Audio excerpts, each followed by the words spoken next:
የልቡና ችሎት። ደራሲ ዲያቆን በረከት አዝመራው። አዘጋጅ ገብረ መስቀል ወርቅ።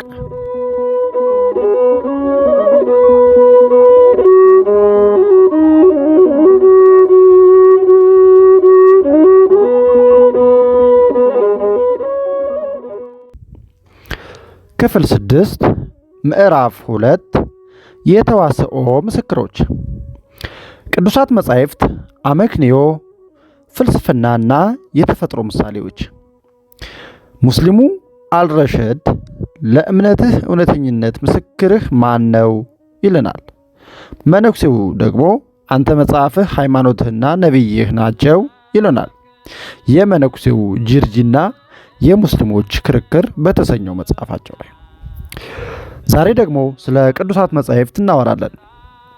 ቅዱሳት መጻሕፍት ክርስትናም ሆነ እስልምና ከእግዚአብሔር ዘንድ በነቢያትና በሐዋርያት እንደተገለጡ የሚያምኑባቸውን የየራሳቸውን ቅዱሳት መጻሕፍት ለአስተምህሯቸው ትክክለኝነት ዋና ዋና ምስክሮች አድርገው ያቀርባሉ። በመጀመሪያዎቹ የክርስትና ዘመናት ከአይሁድ ጋር ይደረጉ በነበሩ ተዋሶዎች ለመግባባት እድል ከሚሰጡ ሁኔታዎች መካከል ዋነኛው በሁለቱ ዘንድ ከሞላ ጎደል ተቀባይነት የነበራቸውን የብሉይ ኪዳን መጻሕፍት ኦሪት፣ ነቢያትና መዝሙራት እንደ ጋራ ምስክርና ዳኛ አድርገው መቀበላቸው ነበር። በክርስትናና እስልምና ተዋሶዎች ግን ይህ ሁኔታ የለም። መጻሕፍቶቻቸው በየራሳቸው ምስክርነታቸው የታመነ ቢሆንም የአንዱ ለሌላው ስልጣን ያለው ማስረጃ ሆኖ ሊቀርብ ግን አይችልምና፣ ይልቁንም ሙስሊሞቹ በአንድ በኩል ለራሳቸው የሚያግዙ ሲመስላቸው የክርስትና ቅዱሳት መጻሕፍትን እንደ ምስክር ይጠቅሳሉ። በሌላ በኩል ደግሞ ካስተማሯችሁ ጋር ወይም ካስተምህሯቸው ጋር ሊሄዱ ያልቻሉትን ደቀድሞ እውነተኛ መጻሕፍት የነበሩ ቢሆኑም በኋላ የተነሱ ሰዎች አበላሽተዋቸዋል፣ አሁን ያሉት መጻሕፍት የተበላሹ የተለወጡ ናቸው ብለው ይከሳሉ። ይህንንም የሚሉት በቁርአን የተጻፈውን ትችት መሰረት አድርገው ነው። ክርስቲያኖቹ ከሙስሊሞቹ ጋር ተዋሶ በሚያደርጉበት ወቅት ችግር ከሚሆኑባቸው ነገሮች አንዱ ይህ ሁኔታ እንደነበር ከድርሳናቶቻቸው እንረዳለን። ታዎድሮስ ባር ወልደ ኮኒ ይህንን በሙስሊሞች ዘንድ ያለ የፍላጎትን ብቻ እየመረጡ የመጥቀስ ሁኔታ እንዲህ ሲል ይገልጸዋል። የምንከራከረው የብሉይ ኪዳን መጻሕፍትንና የጌታችን የክርስቶስን መምጣት እንቀበላለን ከሚሉ ሰዎች ጋር ነው። ነገር ግን ከሁለቱም የራቁ ናቸው። እኛ ለእምነታችን የጥብቅና መልስ እንድንሰጥ ይጠይቃሉ። ነገር ግን ለመልሳችን ስንጠቅስ የሚቀበሉት ሁሉንም ቅዱሳት መጻሕፍት ሳይሆን እነርሱ ከሚቀበላቸው ብቻ ከተጠቀሰ ነው ይለናል።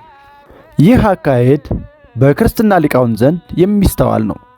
የሚደግፏቸውን የቁርአን ጥቅሶች ሙስሊሞችን ለማሳመን ቢጠቅሱም ቁርአን ከእግዚአብሔር ያልተገኘ መጽሐፍ እንደሆነ በየድርሳናቶቻቸው ይጠቁማሉና፣ ክርስቲያኖቹ እንደሚሉት የእስልምና ቅዱስ ቁርአን ወይም መጽሐፍ ምንጩ ከክርስትና ከኦሪትና ወንጌል መጻሕፍት ቢሆኑም ብዙ ተረታ ተረቶችና ሰው ሰራሽ ሕጎች ገብተውበታል።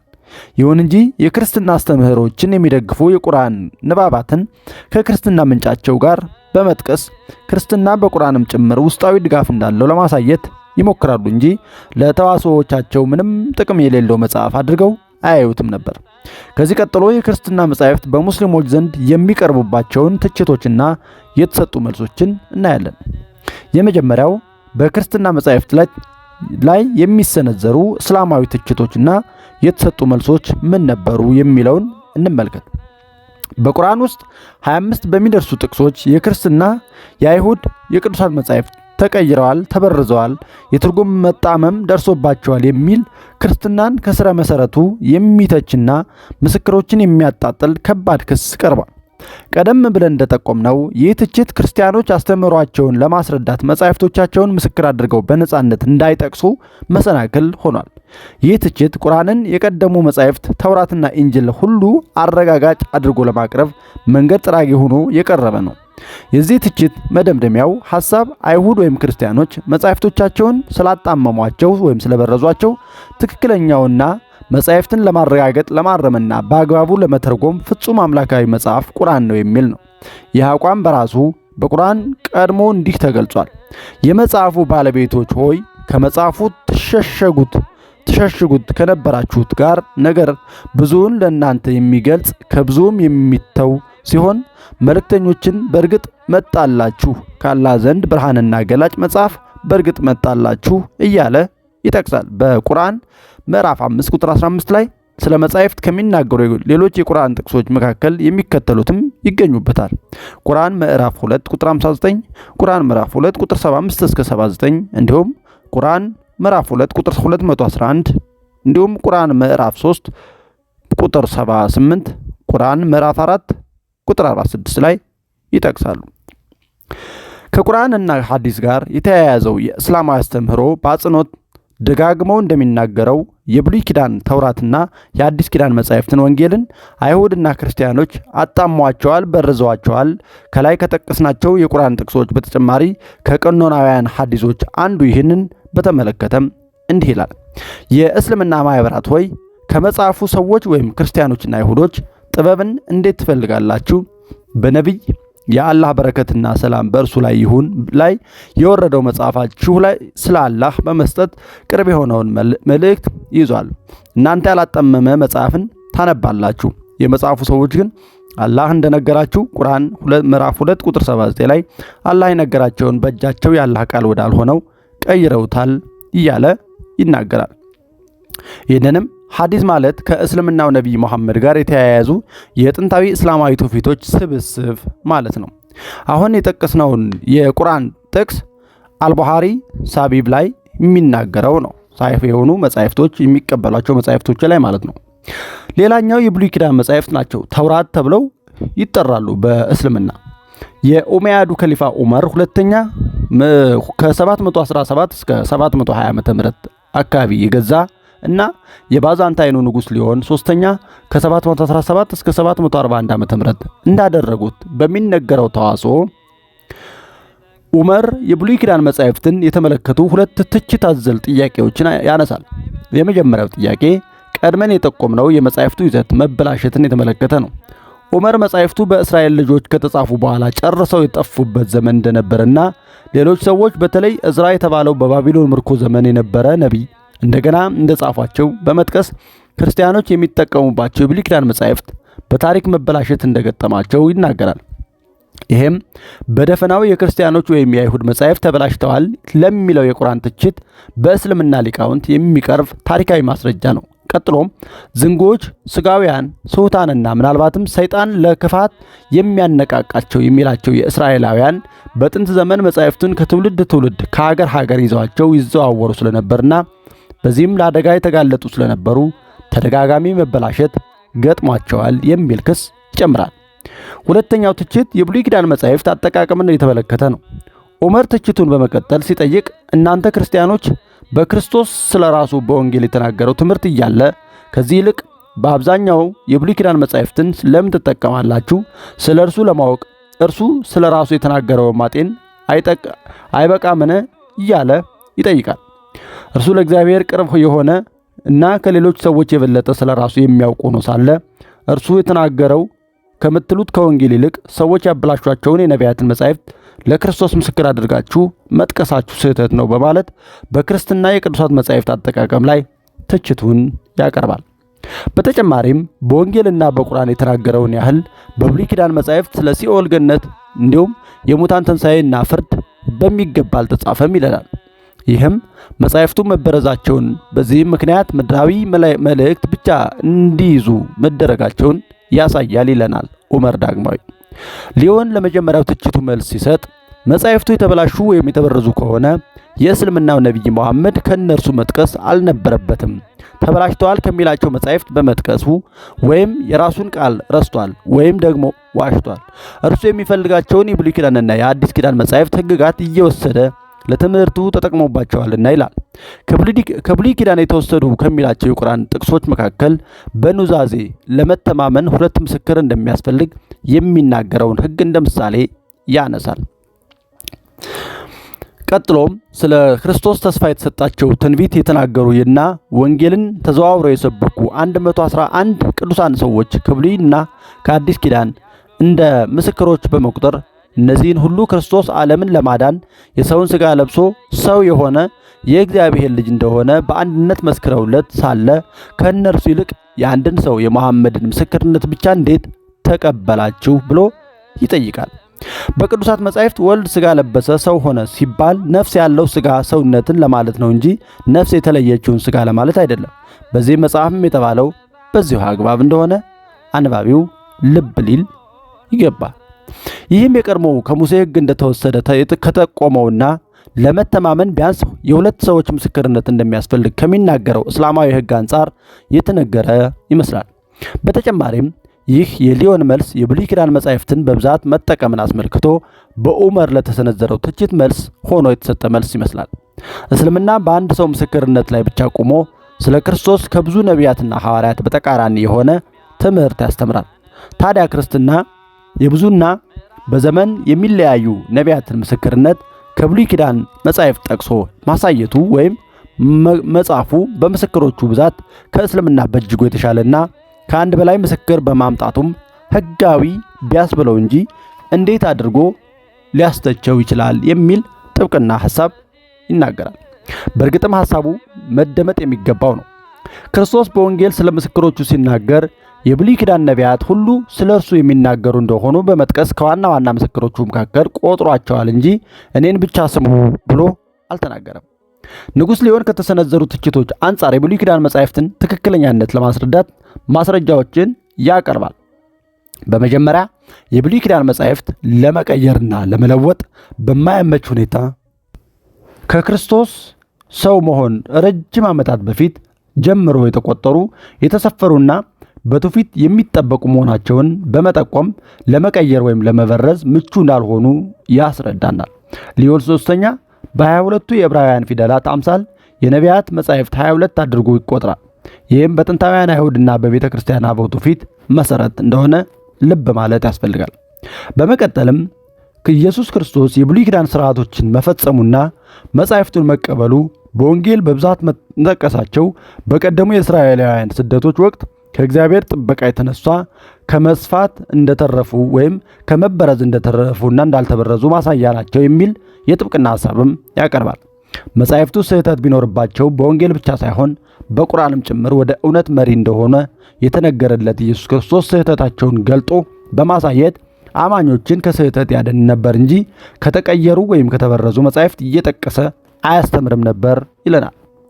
በተጨማሪም ክርስቲያኖችና አይሁዶች በክርስቶስ አምላክነት ዙሪያ የእምነት ጠላትነት ያላቸው ቢሆኑም ስለ ክርስቶስ አምላክነት መከራ፣ የመስቀል ሥራ ላይ ወይም የመሰቀል ሞት ላይ ትንሣኤ፣ እርገትና ወዘተ የሚናገሩ ጥቅሶች በብሉይ ኪዳን መጻሕፍት ወዘተ በብዛት መገኘታቸው የብሉይ ኪዳን መጻሕፍት ከክርስቶስ መምጣት በኋላ በዘመነ ክርስትና እንዳልተበረዙ ማሳያ ነው። አይሁድ መጻሕፍትን የሚለውጡ ቢሆን ቀድመው የሚለውጡት ከእምነታቸው ጋር የሚጣሉትን እነዚህን ስለ ክርስቶስ የሚነገሩና የተናገሩ በስህተታቸው ላይ የሚመሰክሩ ጥቅሶችን ነበርና ይህ የጥብቅና ሐሳብ ወደፊት ከምንዳስሰው የሐቢብ አብራኢጣ ሐሳብ ጋር የሚመሳሰል ነው። ከከሊፋ ዑመር የብሉይ ኪዳን መጻሕፍት ጨርሶ የጠፉበት ዘመን ነበር፣ ሌሎች ሰዎች እንደገና ጻፏቸው እያለ የሚናገረው ታሪካዊ ትችት ከጸሐፊው ዕዝራ ታሪክ ጋር የተያያዘ እንደሆነ ስለተረዳ ሊሆን ለዚህም መልስ ይሰጣል። ዕዝራ የመንፈስ ቅዱስ ጸጋን የተሞላ ነቢይ እንደነበር ይጠቅሳል።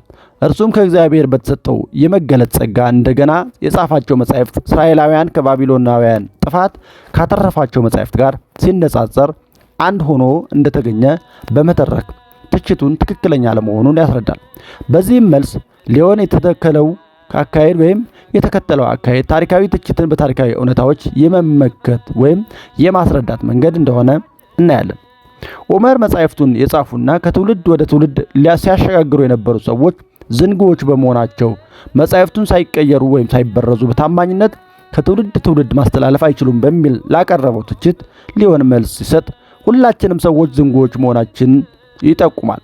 ይህም በሰዎች ኃይል ብቻ የሚጠበቅ እውነት እንደሌለ ለማስታወስ የተናገረው ነው። ቀጥሎም ቅዱሳት መጻሕፍት ግን በሰው ብቻ ሳይሆን በእግዚአብሔር ኃይልም ሲጠበቁ እንደኖሩ ያትታል። ይህ እስከ ክርስቶስ መምጣት ድረስ የብሉይ ኪዳን መጻሕፍት በእግዚአብሔር ሲጠበቁ ኖረዋል የሚለው የሊዮን መልስ የነቢያት ሁሉ የትንቢታቸው መዳረሻ ክርስቶስ እንደሆነ በወንጌል ከተነገረው ጋር ሲገናዘብ ጠንካራ የጥብቅና ሐሳብ ይሆናል። እግዚአብሔር ቀድሞ በነቢያት አንደበት ያናገራቸው ዝርዝር ትንቢቶች ዋና ዓላማቸው ክርስቶስ ሰው ሆኖ ለሚፈጽመው የማዳን ሥራ ምስክሮች እንዲሆኑ መሆኑ በወንጌል ከተናገረ ታዲያ የምስክርነት ጊዜያቸው ደርሶ የተነገሩበት ዓላማ ሳይፈጸም በክፉ ሰዎች ሥራ ተበላሽተዋል ወይም ተበርዘዋል እንዴት ሊባል ይችላል? እግዚአብሔር የጀመረውን መፈጸም ይሳነዋልን? ይህንን የሚደግፍ አመክንዮ ከምን ይመጣል የሚል ክርክር ነው። ክርስቶስና ሐዋርያቱ እነዚህን የብሉይ ኪዳን መጻሕፍት መጥቀሳቸው በእርግጥም ቀድሞ የተጻፉበት ዓላማ እስኪፈጸም ድረስ በእግዚአብሔር ሲጠበቁ ለመኖራቸው ማሳያ ተደርጎ መቅረቡ ወንጌልን ለተቀበለ ሰው ምክንያታዊ መከራከሪያ ነው። በዚህም አመክንዮ መሠረት የነቢያት መጻሕፍት ስለ እርሱ በዝርዝር በመናገር ለኢየሱስ ክርስቶስ የሚመሰክሩለት ብቻ አይደለም፣ እርሱም መጻሕፍትን እውነተኛ ምስክሮች አድርጎ በመቀበሉ ስለ እውነተኝነታቸው ይመሰክርላቸዋል እንጂ። እናንተ በመጻሕፍት የዘላለም ሕይወት እንዳላችሁ ይመስላችኋልና እነርሱም ትመረምራላችሁ፣ እነርሱም ስለ እኔ የሚመሰክሩ ናቸው ይለናል በዮሐንስ ወንጌል ምዕራፍ 5 ቁጥር 39 ላይ።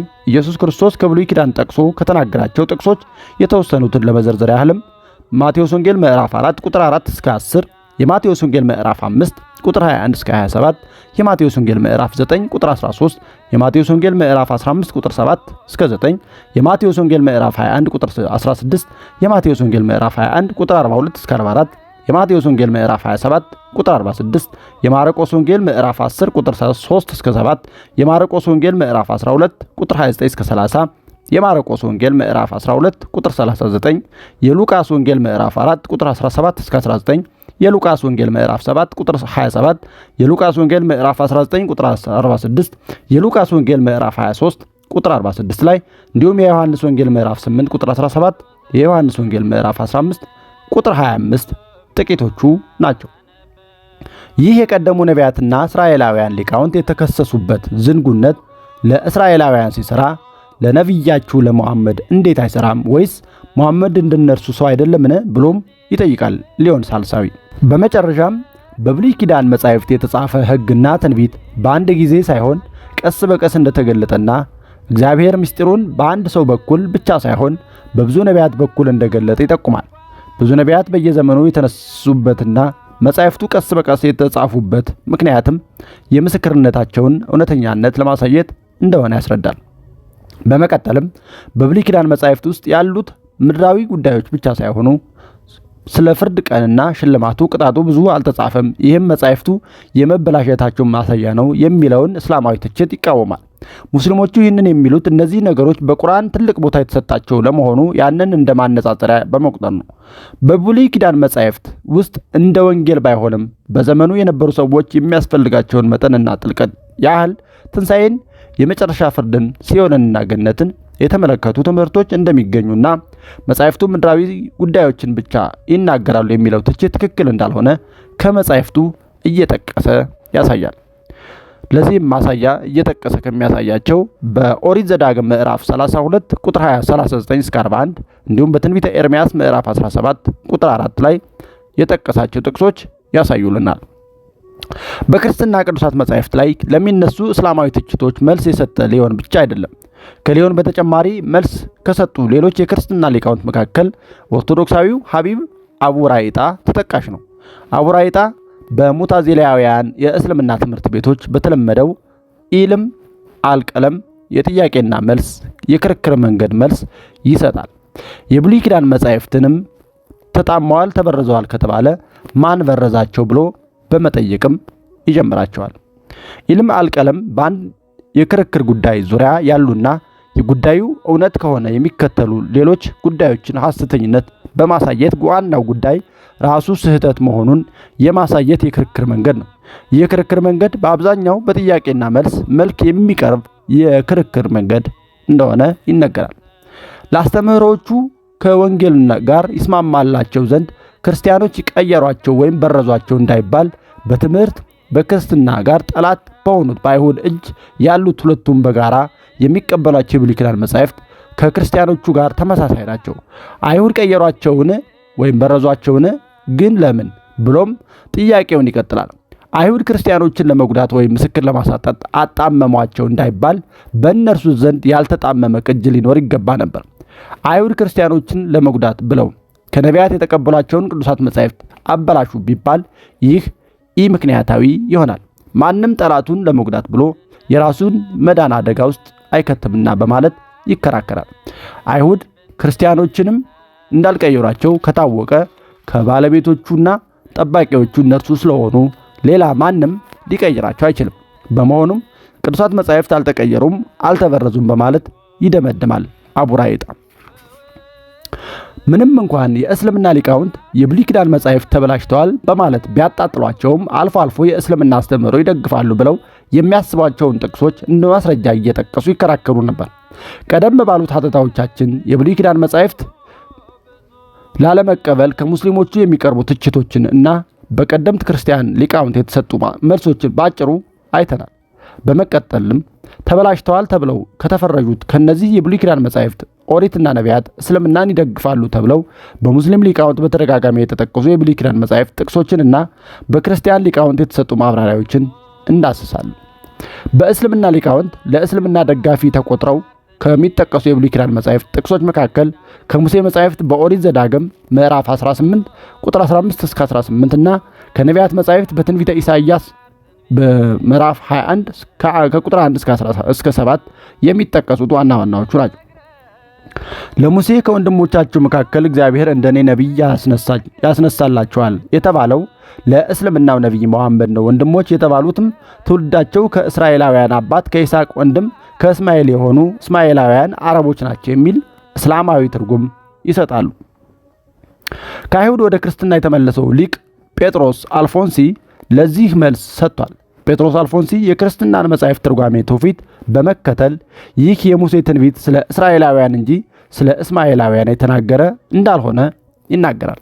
ይህንንም ለማሳየትም መጽሐፉን ከፍ ብሎ በማንበብ ከራሱ ከጥቅሱ ማስረጃ ያመጣል። የጴጥሮስን መልስ ለመረዳት ሙሉውን ጥቅስ መጥቀስ ያስፈልጋል። አምላክህን እግዚአብሔርን በኮሬብ ስብሰባ ተደርጎ በነበረበት ቀን እንዳልሞት የአምላኬን የእግዚአብሔርን ድምፅ ደግሞ አልስማ፣ ይህችን ታላቅ እሳት ደግሞ አልይ ብለህ እንደለመንኸው ሁሉ አምላክህ እግዚአብሔር ካንተ መካከል በወንድሞችህ እንደኔ ያለ ነቢይ ያስነሳልሃል፣ እርሱንም ታዳምጣለህ። እግዚአብሔርም አለኝ የተናገሩት መልካም ነው፣ ከወንድሞቻቸውም መካከል እንዳንተ ያለ ነቢይ ያስነሳላቸዋለሁ፣ ቃሌንም በአፉ አደርጋለሁ፣ ያዘዙትንም ቃል ሁሉ ይነግራቸዋል። በስሜም የሚናገረውን ቃሌን የማይሰማውን ሰው እኔ እበቀልለታለሁ የሚለው ነው።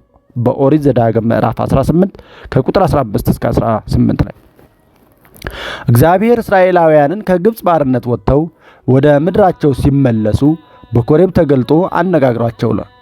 ከግርማው የተነሳ ከእግዚአብሔር ጋር ፊት ለፊት መገናኘት በእጅጉ ስላስፈራቸው የእግዚአብሔርን የሚያስፈራ ድምፅ ላለመስማትና የሚያስፈራውን አምላካዊ ብርሃን ላለማየት ሙሴ ከሞተ በኋላ እንደርሱ ያለ ሌላ ነቢይ አስነስቶ በእነርሱ በኩል እንዲያናግራቸው እንደለመኑትና ከላይ የጠቀስነው ተስፋ ለእስራኤላውያን በዚህ ምክንያት እንደተሰጣቸው ለማሳየት ይህ ለመሐመድና ለእስማኤላውያን ሊተረጎም እንደማይችል ጴጥሮስ አልፎንሲ ያስረዳል። ይልቁንስ ይህ ትንቢት ፍጻሜውን ያገኘው ክርስቶስ ሰው ሆኖ በኮሬብ እንደሆነው በሚያስፈራ ሁኔታ ሳይሆን በትሕትና የሰውን ሰውነት ለብሶ ሰው በመሆኑ ፍጹሙን ሕግ ሲሰጣቸው መሆኑን ያስረዳል።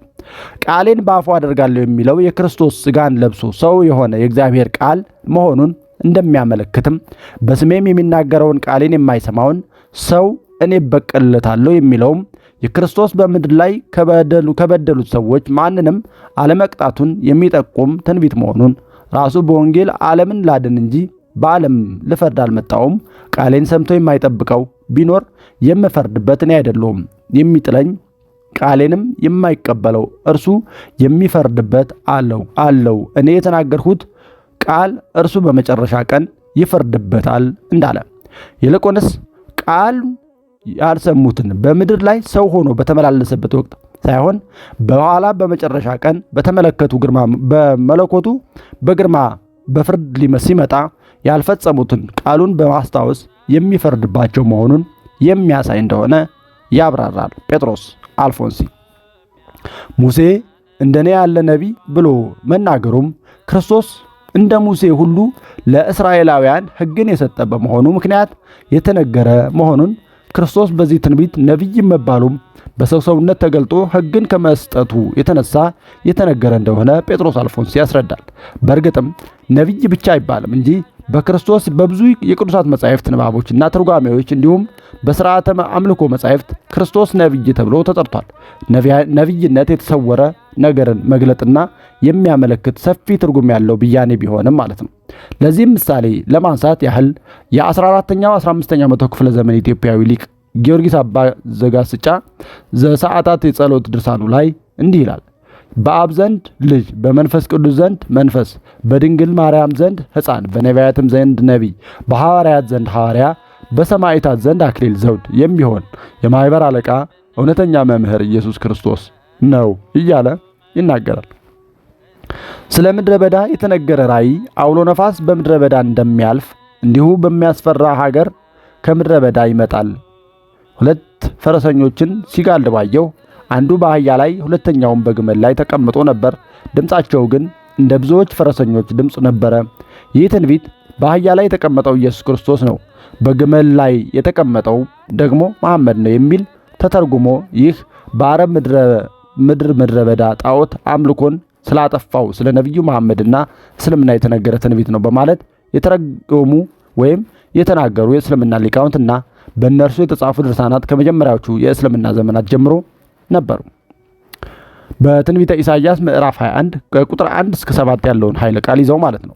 ይህ እስላማዊ ትርጓሜ ከሊፋ አልመዲህ 8ኛው መቶ ክፍለ ዘመን ላይ የነበረ ከምስራቅ አሶሪያዊት ንስጥሮሳዊት ቤተክርስቲያን ፓትርያርክ ከነበረው ጢሞቴዎስ ጋር ባደረገው ተዋስኦ ውስጥ እንዲሁም በኋላ ከመጡ ሙስሊም ሊቃውንት ተደጋግሞ ተነስቷል። የትንቢቱን ክርስቲያናዊ ትርጓሜ በማስረዳት መልስ ከሰጡ ጥንታውያን ክርስቲያን ሊቃውንት መካከል የፓትርያርክ ጢሞቴዎስንና የሊዮንን ማብራሪያዎችን እንመለከታለን። ጢሞቴዎስ ሶርያውያን የትርጓሜ ባህል በመከተል ከታሪክ ጋር የተያያዘ ማብራሪያ ይሰጣል። በዚህ ማብራሪያው መሰረት ይህ የኢሳይያስ ትንቢት ስለ ሜዶንና ፋርስ ነገስታት የተነገረ ትንቢት ነው። አህያ የጋለበው ሰው ሜዶናዊው የአህሻውሪስ ልጅ ዳሪዮስ ሲሆን ግመል የጋለበው ደግሞ ፋርሳዊው ቂሮስ ነው በማለት ይተረጉማል።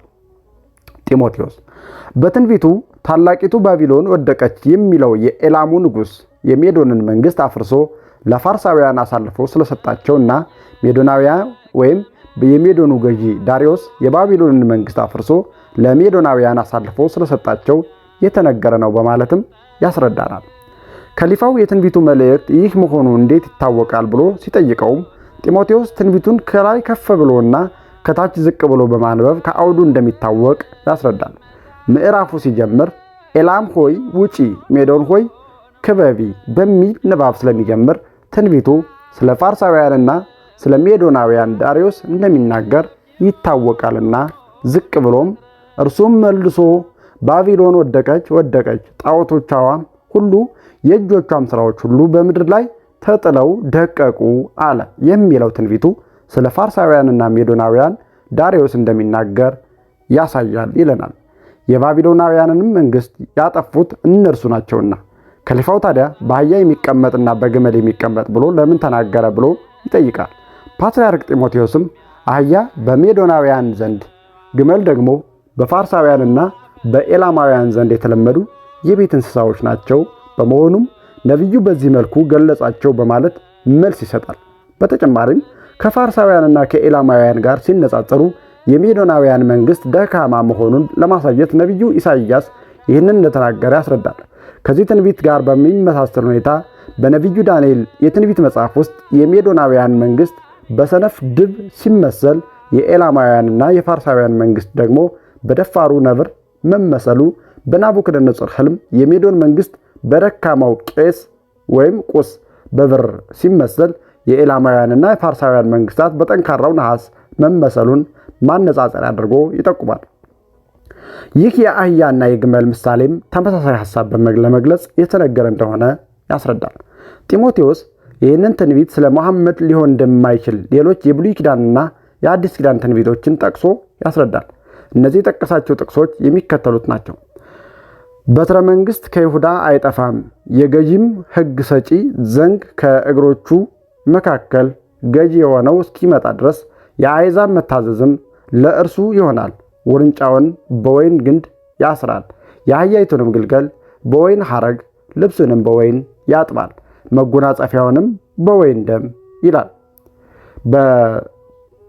በዘፍጥረት ምዕራፍ 49 ከቁጥር 10 እስከ 11 ላይ በተጠቀሰው መጽሐፍ አመፃን ይጨርስ፣ ኃጢአትንም ይፈጽም፣ በደልንም ያስተስሪ፣ የዘላለምን ጽድቅ ያገባ፣ ራእይንና ትንቢትን ያትም፣ ቅዱሰ ቅዱሳኑንም ይቀባ ዘንድ በሕዝብህና በቅድስት ከተማ ላይ ሱባኤ 70 ተቆጥሯል ይለናል በትንቢተ ዳንኤል ምዕራፍ 9 ቁጥር 24 ላይ።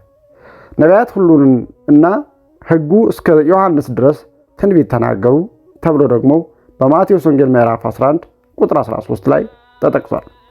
ጢሞቴዎስ እነዚህን ጥቅሶች እንደ ምሳሌ ያነሳው ከክርስቶስ መምጣት በኋላ ስለ አዲስ ሕግ የሚሰጥ ነቢይ ወይም የሚመጣ ነቢያት እንደማይነሱና የክርስቶስ የሕግና የነቢያት ሁሉ ፍጻሜ እንደሆነ በብሉይ ኪዳንና በወንጌል በግልጽ መነገሩን ለማሳየት ነው።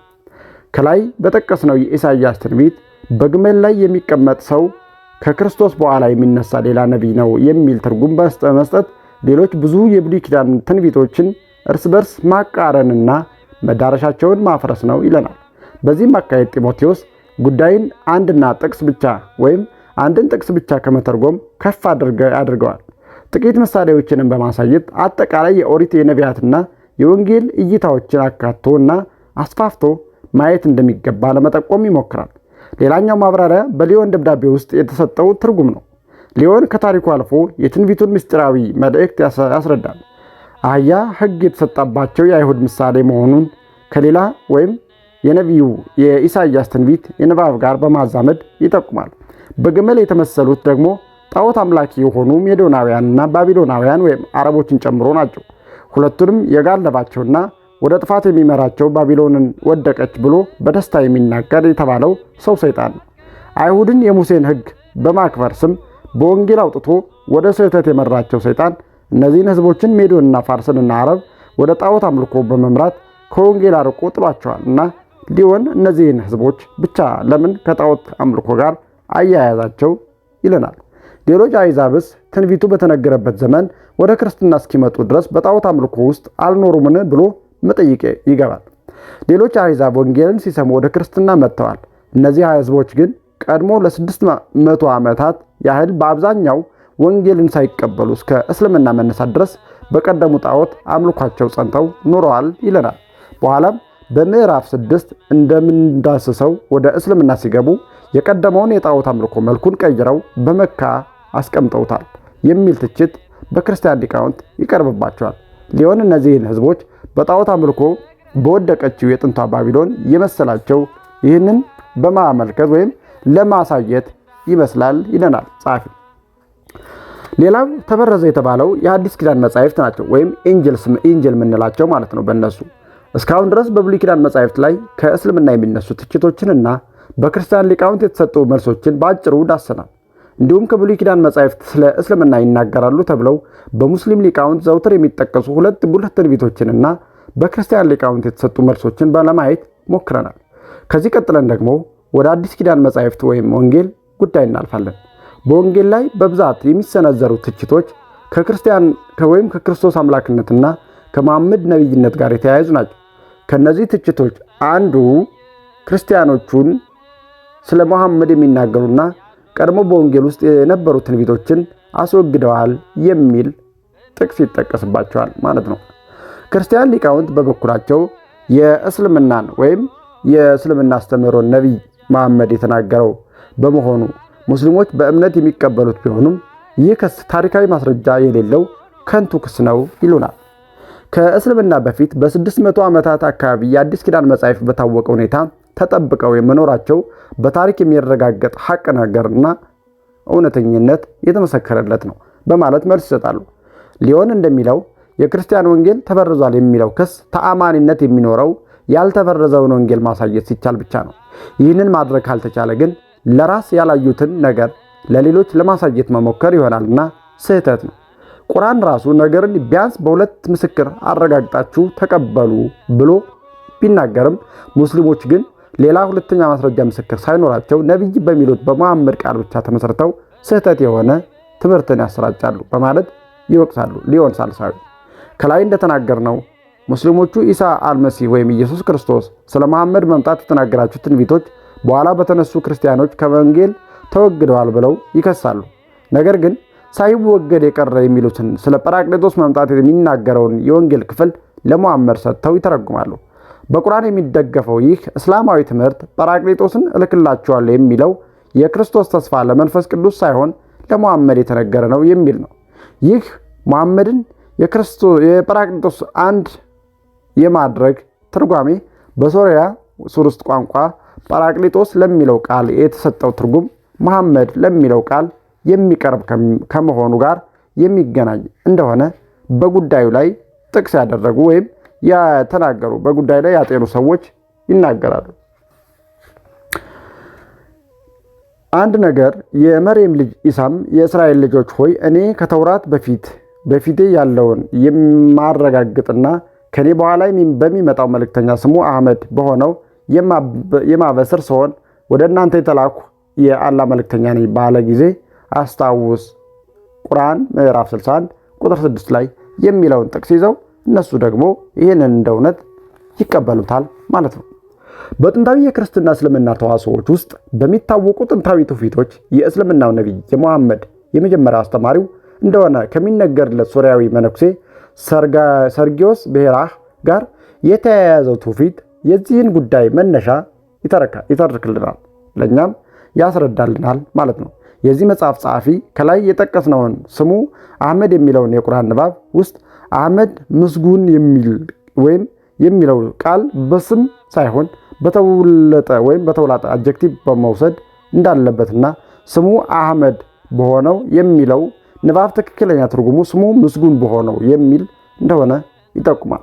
ከሙሐመድ ጋር ያያያዙት ትውፊቶች እንደሆኑ ያትታሉና ይህ ትውፊት ጰራቅሊጦስንና ሙሐመድን አንድ የሚያደርገው እስላማዊ አስተምህሮ ወደ ቁርአን የገባው ከሙሐመድ ሞት በኋላ ከአብ በሚባል አይሁዳዊ ጸሐፊ አማካኝነት እንደሆነ ይጠቁማል። ቀደም ብለን በጠቀስነው የፓትርያርክ ጢሞቴዎስና የከሊፋ አልማሃዲ ተዋሶ ውስጥም የጰራቅሊጦስና የሙሐመድ ጉዳይ ተነስቷል። በዚህም ድርሳን እንደተዘገበው ክርስቲያኖች ወንጌልን አጣመዋል፣ ስለ ሙሐመድ የሚነገሩ ወይም የተናገሩ የተጻፉ ጥቅሶችን ከወንጌል አውጥተዋል የሚል ክስ ከከሊፋው ለፓትርያርኩ ይቀርብለታል። ፓትርያርኩ መልስ ሲሰጥ ወንጌል ተጣሟል የሚለውን ክስ ከሊፋው ከየት እንዳገኘው በመጠየቅ ይጀምራል። ይህ የትችቱን ታሪካዊ እውነታ የመጠየቅ መንገድ ቀድመን በሊዮን መልስ ውስጥ ካየነው ሊዮን ያልተበላሸውን እውነተኛ ወንጌል አሳዩን ብሎ ለሙስሊሙ ተቺዎች ከሰጠው መልስ ጋር የሚዛመድ ነው። ከቁርአን አገኘሁት የሚለው መልስ የአንድ ሰው ብቻ ምስክርነት በመሆኑ ተአማኒነት የለውም የሚል ጠንካራ ትችት እንደቀረበበት ቀደም ብለን አይተናል። በመቀጠልም ክርስቲያኖች አንድም ቃል ከአምላካዊ መጽሐፍ እንዳልቀየሩና እንዳላጣመሙ በታላቅ መተማመን ይናገራል። ፓትርያርክ ጢሞቴዎስ ተዋሶውን ካልተበረዘው የማይታወቅ ወንጌል ክርስቲያኖች ወደሚያምኑት የሚታወቅ ወንጌል መልሶ ስለ ሙሐመድ የሚናገር አንድ ትንቢት እንኳ ከወንጌል ከተገኘ ወንጌልን ጥሎ ቁርአንን እንደሚከተል በከሊፋው ፊት በድፍረት ቃል ይገባል። ቀጥሎም የወንጌሉ ጰራቅሊጦስ መንፈስ ቅዱስ እንጂ ሙሐመድ ሊሆን የማይችልባቸውን ምክንያቶች ይዘረዝራል። ጰራቅሊጦስ ከአብ የሚወጣ የእውነት መንፈስ ሲሆን ሙሐመድ ግን ከሰው የተወለደ ውሱንና ቁሳዊ አካል ያለው ሰው ነው። ጰራቅሊጦስ ሙሐመድ ቢሆን ኑሮ ሲመጣ ሰዎች በቀላሉ ይቀበሉት ዘንድ ነቢያት ቀርበው ስለ ኢየሱስ ክርስቶስ በዝርዝር እንደተናገሩት ሁሉ ስለ ሙሐመድም እንዲሁ ስለ ትውልዱ፣ እናቱ፣ አባቱ፣ ስሙ፣ ከየትኛው ሕዝብ እንደሚወለድ፣ የትኞቹን ሕጎች እንደሚቀይር እና ሌሎችን መግለጫዎችን ቀርበው በኦሪትና በወንጌል በዝርዝር ሊነገር ይገባ ነበር ይለናል። እግዚአብሔር ሰዎች እንዲቀበሉት በሚፈልጋቸው ነገሮች ሁሉ ቀድሞ መደናገርን ያስወግዳልና ግልጽ ምልክቶችንም ይሰጣልና እነዚህ ግልጽ ምልክቶች በቅዱሳት መጻሕፍት ውስጥ ባለመኖራቸው ይመጣል የተባለው ጰራቅሊጦስ ክርስቲያኖችን በመከራቸው የሚያጽናናቸውና ጻድቃንን በእውነት ጸንተው እንዲኖሩ የሚያደርጋቸው መንፈስ ቅዱስ መሆኑ ግልጽ ነው። የእስልምናው ነቢይ ሙሐመድ ጰራቅሊጦስ ነው ብሎ ለመቀበል ግን አንድም ምክንያት የለውም በማለት ከከሊፋው ጋር ይከራከራል። ፓትርያርክ ጢሞቴዎስ ትችቱ ስለ ሙሐመድ የሚናገሩ ትንቢቶች በክርስቲያኖች በቅዱሳት መጻሕፍት ተወግደዋል የሚል ሆኖ ሳለ ስለ ሙሐመድ በቅዱሳት መጻሕፍት እንደ ክርስቶስ ዝርዝር የሆኑ ነገር ቀድሞ ስላልተጻፈ ክርስቶስ ይመጣል ብሎ የተናገረለት ጰራቅሊጦስ መንፈስ ቅዱስ እንጂ መሐመድ ሊሆን አይችልም ብሎ መመላለስ እንዴት ወይም መመለስ እንዴት ምክንያታዊ ሊሆን ይችላል? የአንድን እውነታ ምስክሮች አጥፍቶ ምስክር የለም እንደማለት አይሆንምን የሚል ጥያቄ ማንሳት ይገባል። ቀደም ብለን እንደጠቆምነው ስለ ክርስቶስ የተነገሩ ትንቢቶች ክርስቶስ መጥቶ ወይም በምድር ተመላልሶ እስኪፈጽመው ድረስ በእግዚአብሔር ተአምራዊ ኃይል ተጠብቀው ኖረዋል። ይህ ባይሆን ግን እግዚአብሔርን የጀመረውን መፈጸም የማይችል አድርጎ መቁጠር በመሆኑ ስህተት ነው የሚል ሐሳብ በክርስቲያኖች ቀርቧል። ከላይ በፓትርያርኩ ጢሞቴዎስ የቀረበውን መከራከሪያ ከዚህ አንጻር ስናየው ምክንያታዊ ቅርጽ ይዞ እናገኘዋለን። ስለ መሐመድ እንደ ክርስቶስ ዝርዝር ትንቢቶች አለመኖራቸው ቀድሞም አለመነገራቸውን ያሳያል። ቢነገሩ ኑሮ ሲመጣ ትውልድ እንዳይደናገር እግዚአብሔር ጠብቆ ያቆያቸው ነበር እንጂ ሰዎች ስለፈለጉ ብቻ እንዲያጠፏቸው አይፈቅድም ነበር የሚል ተግዳሮት ያስቀምጣልና በዚህም የጰራቅሊጦስና የመሐመድ ክርክር ዙሪያ ቀደም ብለን የዳሰስነውን የሊዮንን እና የዑመር ተዋስኦ ጠንከር ያለ መልስ ይሰጣል። መንፈስ ቅዱስንና መሐመድን አንድ ማድረግ መንፈስ ቅዱስን መሳደብ ነው ይለናል ሊዮን ሶስተኛ። መጻሕፍትን እንኳን የማያውቅ አንድን ሰዎችን ሁሉ ወደ እውነት ከሚመራው እና የእግዚአብሔርን ጥልቅ ምስጢር ሳይቀር ከሚመረምረው ጰራቅሊጦስ ጋር አንድ ከማድረግ የበለጠ የሚያስፈራ ኃጢአት የት አለ ብሎ ያደንቃል። ክርስቶስ ስለ ጰራቅሊጦስ መምጣት ሲናገር አብ በስሜ የሚልከው የእውነት መንፈስ በማለት ጰራቅሊጦስ እንደ መሐመድ አዲስ ሕግን የሚሰጥ በራሱ ስም የሚመጣ ሳይሆን የክርስቶስን አምላክነትና ትምህርት በክርስቲያኖች ልብ ውስጥ የሚያጸና በክርስቶስ ስም የሚመጣ እንደሆነ ነግሮናል። መሐመድ ግን በራሱ ስም የተለየ ሕግን ይዞ መጣ እንጂ የክርስቶስን ትምህርት ይዞ አልመጣም። በተጨማሪም ይህንንም በዮሐንስ ወንጌል ምዕራፍ 14 ቁጥር 26 ላይ ክርስቶስ የራሱን ሕግ ይዞ እንደመጣ እንናገራለን። በተጨማሪም ክርስቶስ ጰራቅሊጦስን እንደሚልክላቸው ተስፋ የሰጣቸው በዘመኑ ለነበሩ ደቀ መዛሙርቱ እንጂ ባልተወሰነ ሁኔታ የተሰጠ ተስፋ አይደለም። ይህንንም በዮሐንስ ወንጌል ምዕራፍ 16 ቁጥር 7 ላይ እንዲሁም የሐዋርያት ሥራ ምዕራፍ 1 ቁጥር 4 እስከ 5፣ የሐዋርያት ሥራ ምዕራፍ 2 ከቁጥር 1 እስከ 3 እናገኘዋለን። ደቀ መዛሙርቱ ደግሞ መሐመድ ከ600 ዓመታት በኋላ እስኪመጣ ድረስ በምድር ላይ አልኖሩም። በመሆኑም ከክርስቶስ የተሰጣቸው ተስፋ በዘመናቸው በእሳት ላንቃ አምሳል ወደ እነርሱ የመጣውና ያደረባቸው መንፈስ ቅዱስ እንጂ ከሞቱ ከብዙ መቶ ዓመታት በኋላ የመጣው መሐመድ ሊሆን አይችልም በማለት ይከራከራል። ሊሆን ሳሳቢ ተቀበሉት ብሎ እንዳልተናገረ ይልቁንም ከእርሱ በኋላ ከሚመጡ ሐሰተኞች ነቢያት ይጠነቀቁ ዘንድ ተከታዮችን እንዳስጠነቀቃቸው ክርስቲያን ሊቃውንት ያስታውሳሉ። በማርቆስ ወንጌል ምዕራፍ 13 ከቁጥር 22 እስከ 23 ላይ እንደ ፓትርያርክ ጢሞቴዎስ በኢየሱስ ክርስቶስና በመሐመድ መካከል ያለውን የጊዜ ርቀት በመጥቀስ መሐመድ እንኳን ክርስቶስ ይመጣል ብሎ የተናገረለት ጰራቅሊጦስ ሊሆን ቀርቶ ትክክለኛ ነቢይ እንኳን ሊሆን እንደማይችል ከሞገቱ ሌሎች ክርስቲያን ሊቃውንት መካከል ታዎድሮስ ባር ወልዳኒ ወይም ኮኒ ተጠቃሽ ነው። ይህ ባር ኮኒ መከራከሪያ ሐሳብ እግዚአብሔር ቤተ ክርስቲያንን ከስህተት ይጠብቃል ከሚለው ክርስቲያናዊ አስተምህሮ ጋር ተገናዝቦ የሚነሳ ነው። የእስልምናን ያስተምህሮ አቋም ይዞ ጥያቄ የሚጠይቀውና መልሱን ከመምህሩ የሚጠብቀው ተማሪው ጥምቀት ጥቅም አለው የሚል እምነት እንደሌለው ለመምህሩ ታዎድሮስ ለባርኮኒ ይነግረዋል። ክርስቲያኑ ባርኮኒ እንዲህ በማለት ይመልስለታል። እንዲህ እያለ የሚያስተምራችሁ ነቢያችሁ መሐመድ ይህንን ትምህርት ከየት አመጣው ወይም ከየት አገኘው? ከእግዚአብሔር ወይስ ከራሱ ሕሊና? ትምህርቱን ከራሱ አእምሮ አምጭቶት ከሆነ የሰውን ሐሳብ ተከትለን የቅዱሳት መጻሕፍትን ትምህርት አንተው፣ ትምህርቱንም ያገኘው ከእግዚአብሔር ነው ካልከኝ ግን ክርስቶስ ከተገለጠ በኋላ ለ600 ዓመታት ሰዎች የክርስቶስን ትምህርትን በተሳሳተ መልኩ ሲረዱት ይህ እግዚአብሔር የት ነበረ ይለናል። በጰራቅሊጦስና መሐመድ ትንቢታዊ ግንኙነት ዙሪያ ከነበረው ተዋስኦ ስንወጣ ወንጌል ተቀይሯል ወይም ተበርዟል የሚለውን ጠቅለል ያለና ከባድ እስላማዊ ትችት እንዲሁም በክርስቲያን ሊቃውንት የተሰጡ መልሶችን እናገኛለን። ከላይ እንደጠቆምነው ይህ ትችት ከእስልምናው ነቢይ ከመሐመድ ጋር የተያያዙ ጉዳዮችን ብቻ ሳይሆን ከክርስቶስ አምላክነት ወይም የእግዚአብሔር ልጅነትና ከሌሎች የክርስትና ሕግጋት ጋር የተገናኙ የወንጌል ትምህርቶችን የሚመለከት ክፍል ሆኖ እናገኘዋለን ማለት ነው። ይህንንም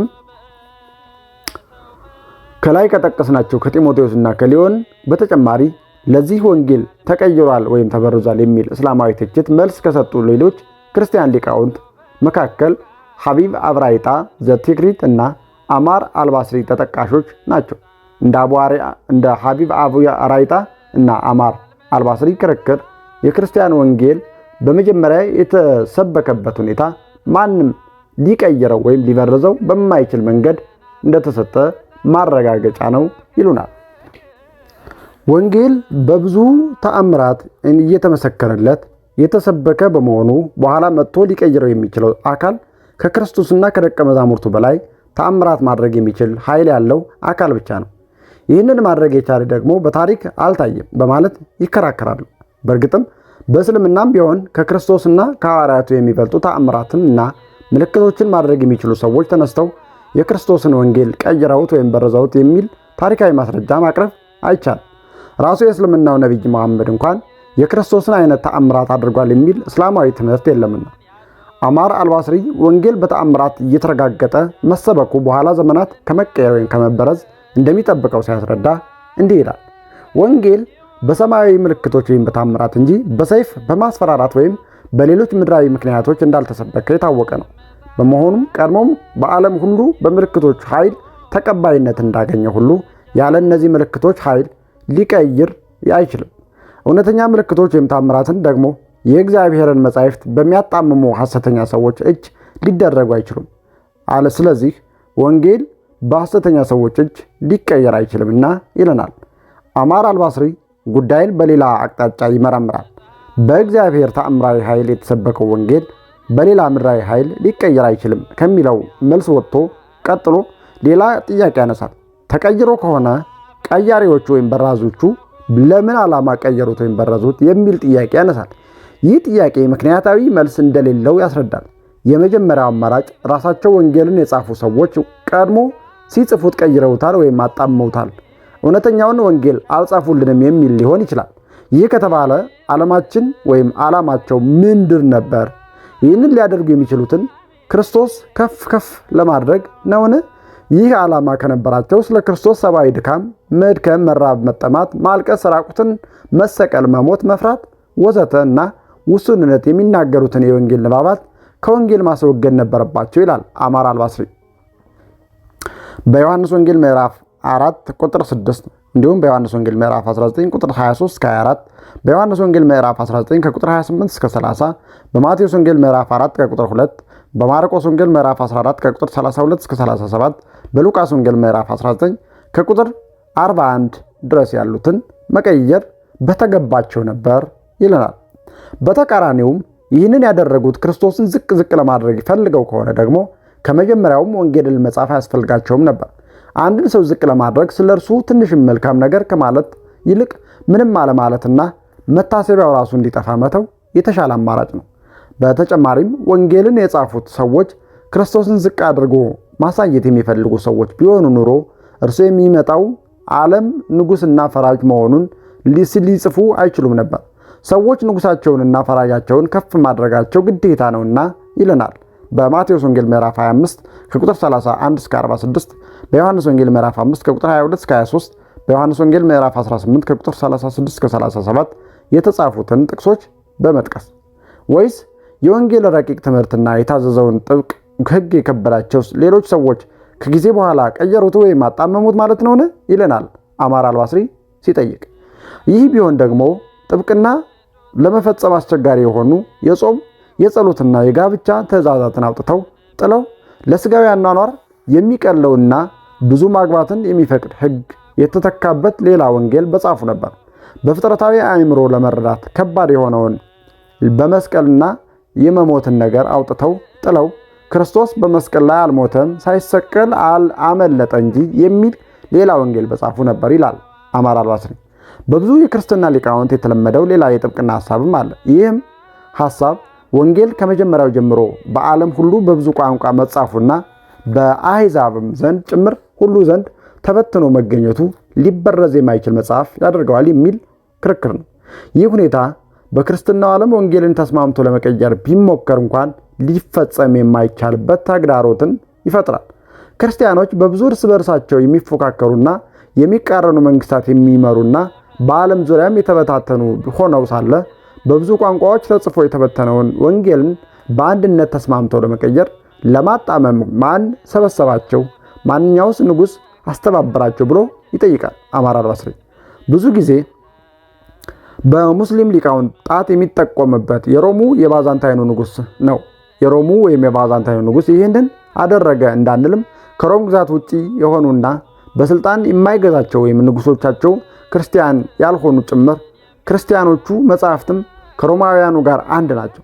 ብዙዎቹ አብያተ ክርስቲያናት እንኳን የሃይማኖታቸው ዋና ምስክር የሆኑ ቅዱሳት መጻሕፍቶቻቸውን ተስማምተው ሊቀይሩ ሊበርዙ ቀርቶ በአብዛኛው በአገላለጽ ላይ የተመሰረቱ ያስተምህሩ ልዩነቶችን ሳይቀይሩ ለማስቀጠል እንኳን በሮማውያን ነገስታት ሳይቀር ብዙ መከራ ተቀብለውና እስከ ሞት ድረስ ታምነው ለሃይማኖታቸው ያላቸውን ቀናይነት በጽናት አስመስክረዋል። ይህ የአልባስሪ መልስ ወንጌል ሊበረዝ የማይችል መሆኑን ለማሳየት የቀረበ አዎንታዊ አመክንዮ ነው ብቻ አይደለም። ይልቁንስ የክርስትና ትውፊት በብዙ ህዝቦችና ቋንቋዎች በኩል መተላለፉና መስፋፋቱ ከአስተምሮ የሚበረዝበትን ሰፊ ዕድል ፈጥሯል የሚል ትችት ላቀረበው የእስልምና ሊቃውንት አሉታዊ መልስ የሚሰጥ ጭምር ነው። በዚህም አቅጣጫ ከቀረቡ እስላማዊ ትችቶች መካከል ከክርስትና ወደ እስልምና የተመለሰውን የአሊ አልጠበሪን ትችት እንደ ምሳሌ እንጥቀስ። አልጠበሪ እስልምና ዘውጋዊና በዋናነት በአንድ ቋንቋ የሚተላለፍ መሆኑን አስተምሮው ከትውልድ ወደ ትውልድ በሚተላለፍበትም ጊዜ ከመቀየር እንደሚጠብቀው ይናገራል። የክርስትና አስተምሮ ግን በብዙ ህዝቦችና ቋንቋዎች የሚተላለፍ በመሆኑ በዚህ ምክንያት ለመቀየር ወይም ለመበረዝ የተጋለጠ መሆኑን ጥያቄያዊ በሆነ መንገድ ያትታል። ከአረቦች መካከል አንድ ሰው ከአያቱ ወይም ከቅድመ አያቱ ወይም ከቅርብ ዘመዱ የተቀበለውን ወይም ያየውን ለትውልድ ያስተላልፋል። እናንተ ክርስቲያኖች ግን ታሪኮቻችሁን ከኢራቅ አገኛችኋቸው። የኢራቁ ሰው ከጅዝራህ፣ የጀዝራ ሰው ከሶሪያ፣ የሶሪያ ከአይሁዳዊው ይቀበላል ወይም በፋርሳዊ በኩል ከግሪካዊ ይቀበላል ወይም ምስራቃዊው ከምዕራባዊ ተቀብሎ ያስተላልፍለታል።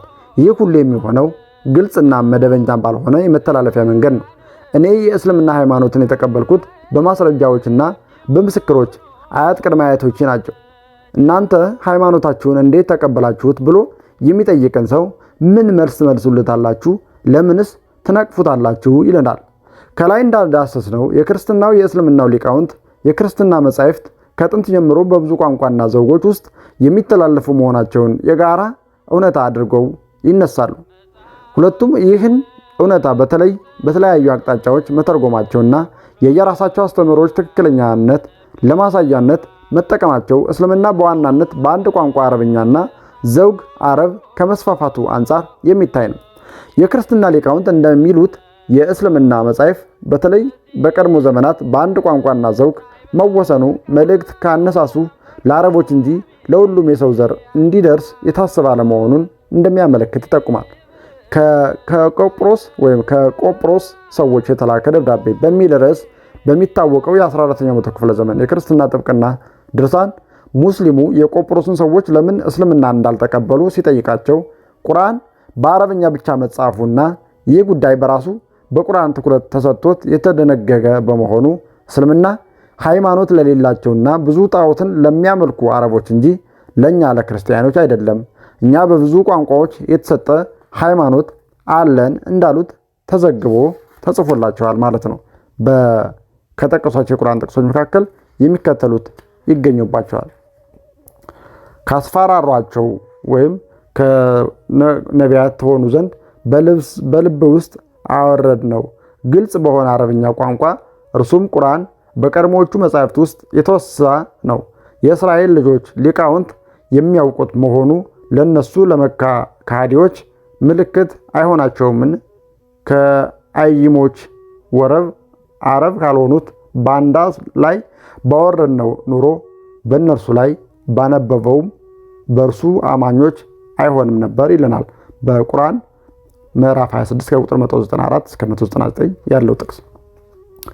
ጥንታውያን ከሚባሉት የክርስትና እስልምና ድርሳናት አንዱ ቁርአን በአንድ ቋንቋ አረብኛና ዘውግ አረብ የተወሰነ መሆኑ በተለይ በቀደሙ ዘመናት ለመበላሸት ምቹ ሁኔታ እንደሚፈጥር ይጠቁማል።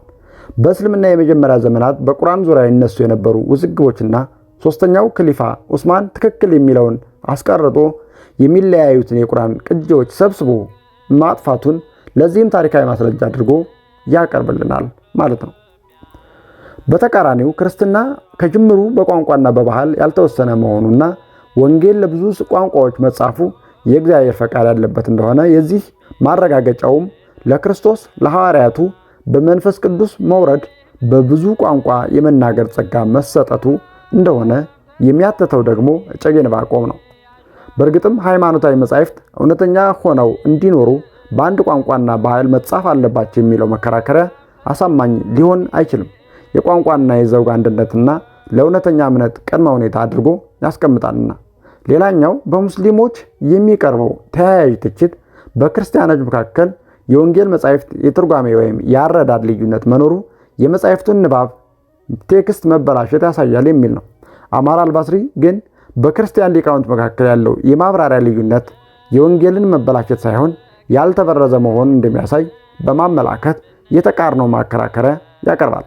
እንደ አማራ አልባስሪ የጥብቅና ሐሳብ መጻሕፍቱን መበረዝ ቀላል ሆኖ ተበርዘው ቢሆን በክርስትናው ዓለም ውስጥ የሚታየው ልዩነት በዋናነትም የትርጉም ሳይሆን የንባብ ይሆን ነበር።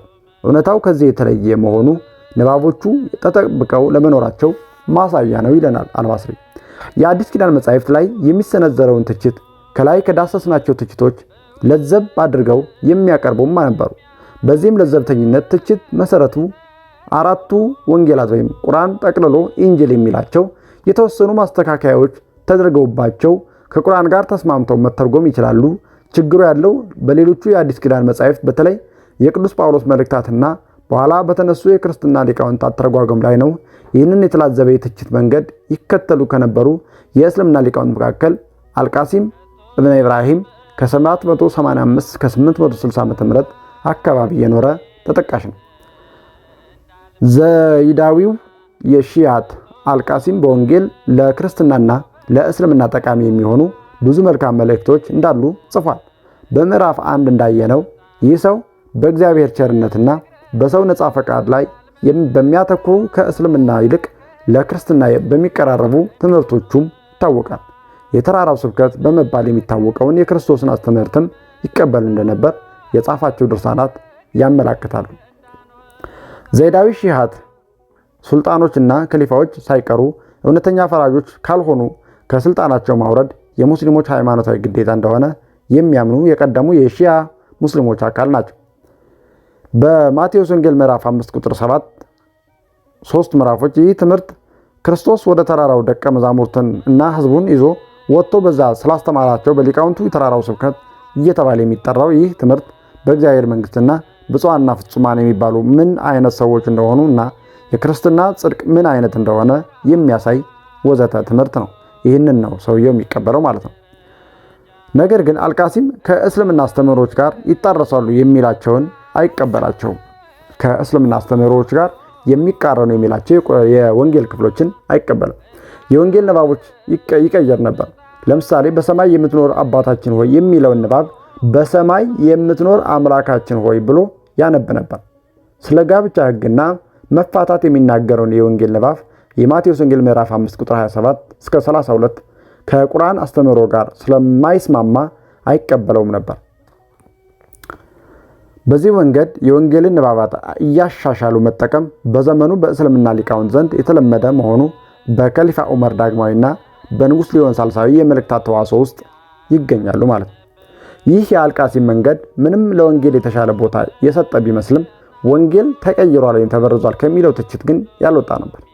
ማስተካከያዎቹ ከዚህ እምነት የሚወጡ ናቸውና በመሆኑ ከላይ የዳሰስናቸው በክርስቲያን ሊቃውንት የተሰጡ መልሶች ለዚህም ለዘብተኛ ትችትም ጭምር የሚሰሩ መልሶች ሆነው በየድርሳናቱ ቀርበው እናገኛቸዋለን። ሌላው ከክርስትና ቅዱሳት መጻሕፍት ጋር ተያይዞ የሚነሳው የአሊ አልጣብሪ እና የአሊ የአልናሽ አክበር ትችት ነበር። ይህ ትችት የእነዚህ ሰዎች ትችት በዋናነት በመጽሐፍ ቅዱስ ንባብ ላይ ሳይሆን በክርስቲያናዊ ትርጓሜ ላይ ያነጣጠረ ነው። የዚህ ትችት ዋና አራማጅ የሆነውና ከክርስትና ወደ እስልምና የተመለሰው አልጣባሪ እንደሚለው መጽሐፍ ቅዱስ በአውዱ ከተተረጎመ ክርስቶስ ሰው እንጂ አምላክ እንደሆነ አይናገርም። የክርስትና ትምህርተ ሥላሴ ክርስቲያኖች በትክክለኛው አውድ ተቃኝተው ሊተረጉሙት የሚገባቸውን ምሳሌያዊ አገላለጾች ምሳሌ አባትና ልጅ በቀጥታ ንባቡ በመውሰዳቸው የፈጠሩ ስህተት ነው የሚል ትችት ነው። የእነ አልጣባሪ መጽሐፍ ቅዱስ ሊተረጎምበት የሚገባ ትክክለኛ አውድ ቁርአናዊው አስተምህሮ ነው ይሉናል። አማር አልባስሪ ለዚህ ለዘብተኛ ትችት መልስ ሲሰጥ በወንጌልና በቁርአን መካከል ትልቅ የአስተምህሮ ልዩነት እንዳለ ይጠቁማል።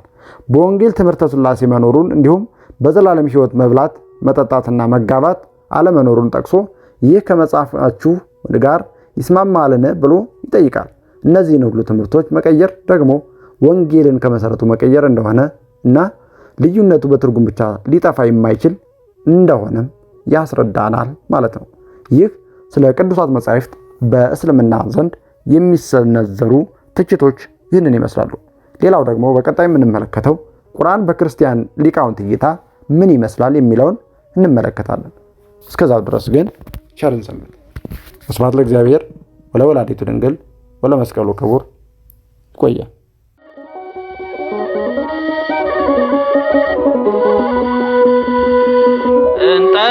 እንጠይቅ መምህራን ያሉት በደረጃ እንጠይቅ መምህራን ያሉት በደረጃ እናንብብ መጻሕፍት ይሁኑን ማስረጃ እናንብብ መጻሕፍት ይሁኑን ማስረጃ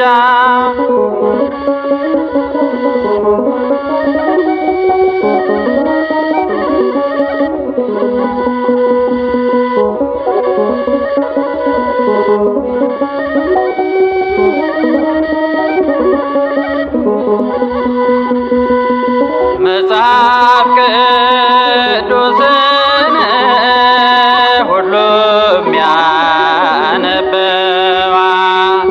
ምዕራፍና ቁጥሩ ሁሉም ይጠቅሰዋል። በዚህ ብቻ አይበቃም፣ ተርጓሚ ያሻዋል። በዚህ ብቻ አይበቃም፣ ተርጓሚ ያሻዋል።